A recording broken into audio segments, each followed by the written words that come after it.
नमस्कार, जय हिंद साथियों। ही खीखी जबरन गले पड़ो प्रधानमंत्री नरेंद्र मोदी जी ने देश को एक तोहफा दिया है, महंगाई का तोहफा। और वो तोहफा क्या है? घरेलू सिलेंडर का दाम 60 रुपए बढ़ गया, कॉमर्शियल सिलेंडर का दाम 120 रुपए बढ़ गया। और जानते हैं महंगाई क्यों आई? ये महंगाई आई प्रधानमंत्री की ही खीखी वाली नीति के कारण।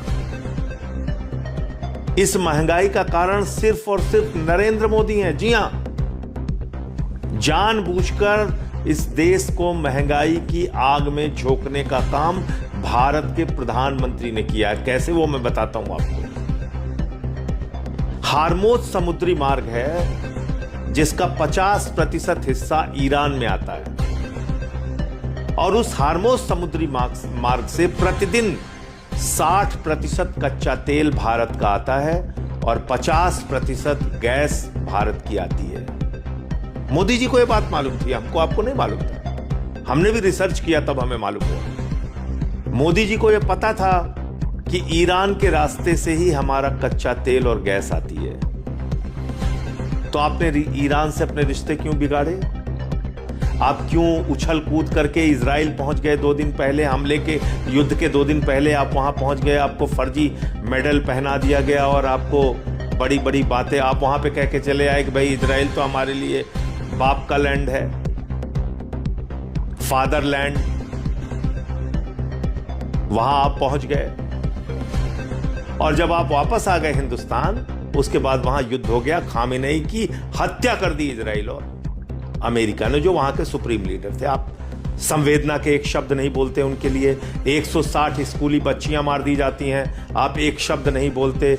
आपने ईरानी नौसेना के जहाज को मेहमान के तौर पे हिंदुस्तान में बुलाया। वापस जाते समय अमेरिका ने आपकी सीमा पर उस नौसेना के जहाज को गिरा दिया और 100 से ज्यादा लोग मारे गए। एक शब्द आपने संवेदना के नहीं बोले। ईरान आपका परंपरागत मित्र है, उसने आपको सस्ते में तेल उपलब्ध कराया है। उसने 1994 में ऑर्गेनाइजेशन ऑफ इस्लामिक कंट्रीज के खिलाफ, जब वो कश्मीर का मसला लेकर यूनाइटेड नेशंस में जा रहे थे, तो आपका साथ ईरान ने दिया था उस वक्त प्रधानमंत्री जी। और आज ध्रुव राठी का एक वीडियो आया, देखिएगा। भारत का कोई भी प्रधानमंत्री इतना नहीं झुका जितना आप झुक गए। सब मजबूती से खड़े रहे अमेरिका के खिलाफ। जब उसने हमारे ऊपर आर्थिक प्रतिबंध लगाया, आदरणीय अटल जी थे, डॉक्टर मनमोहन सिंह जी थे, इंदिरा जी थी, सबने तमाम अमेरिका की दादागिरी को झेला, बर्दाश्त किया। अमेरिका ने परमाणु परीक्षण के वक्त हमारे ऊपर आर्थिक प्रतिबंध लगाया।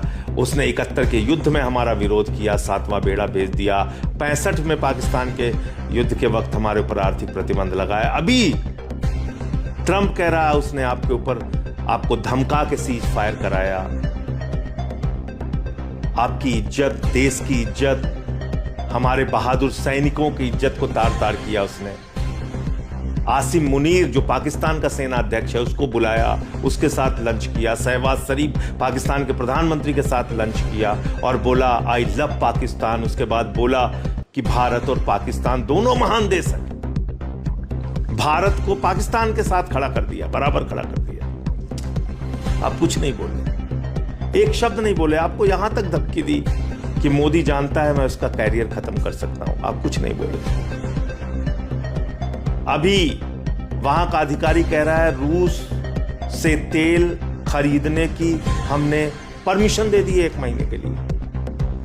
आप परमिशन लेके काम कर रहे हैं मोदी जी।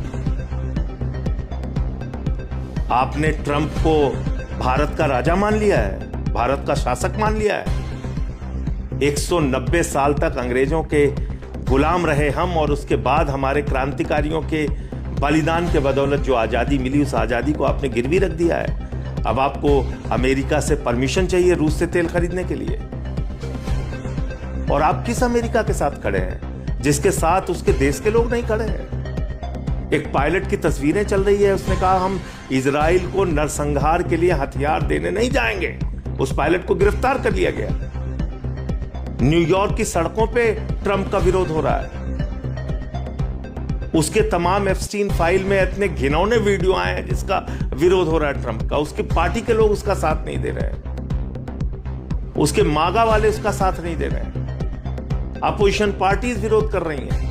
नॉर्वे ने विरोध किया, इटली ने विरोध किया, यूएस ने, रूस ने विरोध किया, चीन ने विरोध किया, यूके ने विरोध किया, फ्रांस ने विरोध किया, स्पेन ने विरोध किया। छोटे छोटे देश, 5 करोड़ की आबादी वाला देश है स्पेन। लेकिन आपके मुंह से विरोध में एक शब्द नहीं निकले कि 160 बच्चियों की मौत गलत है, नौसेना के जहाज को इस तरह से उड़ाना गलत है, ईरान के सुप्रीम लीडर को मारना गलत है। आप एक शब्द नहीं बोल पाए प्रधानमंत्री जी। और आपकी गलत नीतियों के कारण 60% कच्चा तेल, 50% गैस हिंदुस्तान में आना रुक गया। महंगाई बढ़ गई देश में। और इस महंगाई का फायदा कौन उठा रहा है? आपका सबसे करीबी दोस्त, वही भ्रष्टाचारी जिसके नाम आपने सारा देश नीलाम कर दिया है। देश के लोगों, याद रखो, तुम्हें पता होना चाहिए, अडानी ने 3 गुना गैस का दाम बढ़ा दिया। ATGL, Adani total gas limited, जाके पढ़ लेना, देख लेना। और इतना ही नहीं, अंधभक्तों, आप नेतन्याहू को जिताने के लिए पूजा कर रहे हो ना। वो नेतन्याहू कौन है? इसको भी जरा सर्च कर लेना गूगल पे, तुम्हें मिल जाएगा। नेतन्याहू वो है जिसका बेटा एक तस्वीर डालता है मां दुर्गा की, ये आपत्तिजनक तस्वीर डालता है, जिसको गले लगाते फिर रहे हैं नरेंद्र मोदी जी, जिसको जिताने के लिए तुम लोग पूजा कर रहे हो अंधभक्तों। ये नेतन्याहू का बेटा मां दुर्गा की ये फोटो ट्वीट कर रहा है, आपत्तिजनक फोटो। कुछ तो शर्म करो। इसलिए मोदी जी, आप एप्स्टीन फाइल के दबाव में हैं, पूरा देश जान चुका है। एप्स्टीन फाइल में आप बुरी तरीके से फंस चुके हैं। आपने इजराइल की पिछली यात्रा भी एप्स्टीन के कहने पे की थी। आप वहां नाचे गाए, जो आपने किया। इस यात्रा के बाद युद्ध शुरू हो गया। युद्ध के विरोध में आपने एक शब्द बोला नहीं। और अमेरिका का विदेश उपमंत्री भारत की धरती पे आके आपको अपमानित करके चला गया। कह के चला गया, हम आपको अपने प्रतियोगिता में नहीं खड़ा होने देंगे। हमने जो गलतियां चीन के साथ की वो आपके साथ नहीं करने देंगे। यानी आपको 2M दर्जे के नागरिक से भी कम हैसियत दे रहा है वो। फिर भी आपके मुंह से एक शब्द नहीं निकला। तो इसलिए आप एप्स्टीन फाइल के जबरदस्त दबाव में है मोदी जी। उसमें हरदीप पुरी जी फंसे हुए हैं, अनिल अंबानी आपका दोस्त फंसा हुआ है। उस एप्स्टीन फाइल में तमाम खुलासे हुए हैं। आपके दोस्त, जिगरी दोस्त अडानी को भ्रष्टाचार के मामले में सम्मान मिला हुआ है अमेरिका में। अब आप बोल नहीं सकते, अब आप कुछ नहीं कर सकते। इसलिए बेहतर यह है कि भारत माता के स्वाभिमान और सम्मान के लिए आप अपने पद से इस्तीफा दे दीजिए। आपको अपने पद पर बने रहने का हक नहीं है। आप भारत के गौरव, भारत के सम्मान, भारत के स्वाभिमान, भारत की संप्रभुता, भारत की प्रतिष्ठा को अब आप नहीं बचा सकते। आपने सब कुछ गिरवी रख दिया अमेरिका के आगे। अपने पद से इस्तीफा दीजिए। और अब तो आपने इजराइल को फादरलैंड मान ही लिया है। उन्हीं की चमचागिरी कीजिए, अमेरिका की चमचागिरी कीजिए, देश को बख्श दीजिए। आज जिस तरह से दादागिरी करने पर अमेरिका उतारू है, सबको कुचलता जा रहा है। वेनेजुला पे कब्जा कर लिया, ईरान में घुस के वहां के सुप्रीम लीडर को मार दिया, आपको डराता धमकाता फिर रहा है। क्या आप समझ रहे हैं कि ये दुनिया के लिए ठीक है, भारत के लिए ठीक है? आपके लिए इजराइल फादरलैंड हो गया है, जिस इजराइल की कुल आबादी 97 लाख है और भारत की आबादी 144 करोड़ है। अमेरिका की दादागिरी देखिए, कह रहा है ईरान परमाणु हथियार बना रहा था, जिसका कोई सबूत नहीं मिला।